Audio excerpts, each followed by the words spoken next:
Both in praise and blame, the wise are unshaken like the rock in the wind. Dhammapad 81.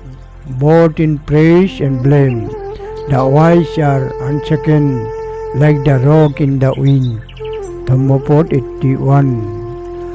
The wise remain unmoved and unruffled both by praise and humiliation.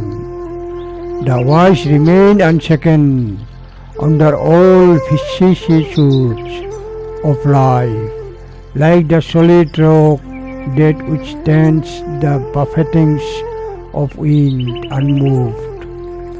Just as a mighty boulder stares not with the wind, so the wise are never moved either by praise or blame. Dhammapad 81. Shelo jotha eko ghono bateno no samirati ebong ninda prasangsasu no saminno janti pandita. Dhammapad 81.